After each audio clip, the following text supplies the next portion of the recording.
كان بلال معلق في السقف ديال الدار وكاتب واحد الكتبه في الحيط بالدم ديالو. هادي شهر خويا بلال مابقاش كيخرج من البيت. من بعد ما بلال خويا كان كيضحك وديما كان خالقه معايا ومع العائله ومع الوالد ومع الوالده. مؤخرا لاحظت عليه تصرفات غريبه، ولا كيتمتم بوحدو في بيته، ولا كيغوت مع الليل، وديما كيقول لي راه قريب نمشي وقريب يديوني، راهم جايين ودابا يوصلوا.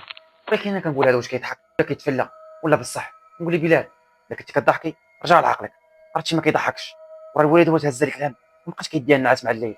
والوالد راه لاحظ عليك التصرفات، خرج شويه من البيت يضربك الهواء وتغربى شويه، وجهك راه ولا شاحب وعينيك ولاو كحلين من التحت، وجهك بقى فيها العظومه ما بقيتش كتاكل اصاحبي. خرج دور شويه ورجع للاجواء اللي كنتي فيها، كنتي كضحكنا وكنتي ديما منشطنا. اش بقى عليك اخويا؟ كيقول لي غير خليني، راه قريب نمشي قريب يدوني ندير معاهم العهد، وهادشي انت ما كتعرفوش حيت ما كتشوف والو، رانا اللي عايشه العذاب. شوف حالتي تقول لي بلال راك غير كتخربق. وكنخليه وكنمشي. بلال كان عايش وسط المعاناه اللي عارفها غير هو وربي، وما كان حاسس بيه حتى واحد. وعلاش وكيفاش هادشي اللي غنعرف في الاخر ديال القصه. واحد الليله جا كيجري بلال عندي، شدني من ليدي وزير عليا بالجد وبحال شدني الضو. كيقول لي خويا محمد الليله وصلت واليوم غيديوني، عافاك عتقني، عافاك ما تخلينيش راسي. نقول لي بلا ما تخافش ما كاين حتى واحد، حتى حاجه ما كاينه. يقول لي لا انت راه ما كتشوفهمش، انا راه كنشوفهم. وكيغوت وكيبكي وعينيه خارجات وجهه ولا شاحب وزرق. انا خلعني وقررت نبات مع ديك الليله ونطمنه. تكيت على الكتف ديالي ونقول ليه يلا لبيتك نعس، حتى حاجه ما كاينه. وقررت نعس عدا ديك الليله ونخليه باش ما يحسش بالخوف، ونبقى حداه يصبح الحال. ولكن مع الصباح انا داتني عيني وكنسمع الوالده كتغوت لا بلال اش درتي؟ بلال كنوض نجري ويا ليتني ما نضتش. كنصيب بلال معلق في السقف ديال الدار وكاتب واحد الكتبه في الحيط بالدم ديالو: محمد نوبتك وصلت. بقيت مصدوم بلاصتي ما كنسمع ما كنتكلم وكيتغم عليا من قطع الصدمه. من بعد شهر ما تفنى خويا بلال، وداز شهرين ما كنهضر ما كنتكلم، وسد عليا في البيت نفس المعاناه اللي كان كيعيش بلال ولات كنعيش فيها انا دابا. رجال خويا بلال تيوصل هذا المناصب، الجنون اللي كانوا فيه دوزو عندي. واش بيني وبين هذا العاد وانا ما داير والو؟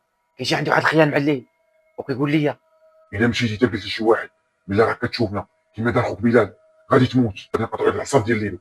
وفعلا كما دار خويا بلال قطعوا لي العصاب ديال اليدو وشنقوه في السقف. قوه الخوف والستريس مابقاش كنخرج من البيت وديما وليت خايف. نفس المعاناه اللي داز من خويا كندوز منها انا درك. والوليده ما حيتها خويا اللي مات، ما حيتها لي انا اللي وليت مكتئب اكثر منه.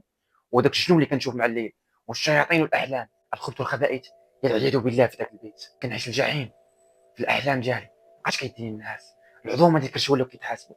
ما بقيتش كناكل، بقيت كنتفرج في التليفون، ما بقيت كنتفرج في التلفازه، ما بقيت كنخرج الزنقه، وليت غير كنشوف في السقف وكنتسنى نوبتي يشنقوني ولا يذبحوني. كتجي عندي الوالده كتقول لي مالك؟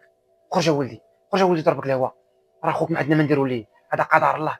نقول لها الوالده غير خليني، هذاك الشيء اللي كنشوفه ما كتشوفيش. وكتبقى تقول لي اش كتشوف وليدي، كتحاول تبدل لي نسالي، ولكن انا ما كنبغيش نقول. الا مشيت قلت غادي يشدوني وغادي يقتلوني وغادي يقطعوا لي الحصان ديال اليد. كنحاول نمشي نقلب على شي راقي ولكن هو ما كاينش عندي في الليل. كيقول لي اخر مره الا مشيت تقلب على شي راقي ولا شي فقيه غادي تعدم وغادي نشنقوك ونقطعوا لك الحصان ديال اليد. وليت سد عليا وداز شهرين، 3 شهور، 4 شهور، 6 شهور، حتى عينيا ما بقاش كيشوفوا. وليت الا خرجت للشمس قدروا يطفيهم وليت حاربوا من شده الظلمه اللي بقيت عايش فيها. الا بغيتو الجزء الثاني عليكم تخليونا اللايك واشتراك وتعليق كيفاش درنا مع هذه اللعنه وفين وصلنا. وشكرا على المشاهده.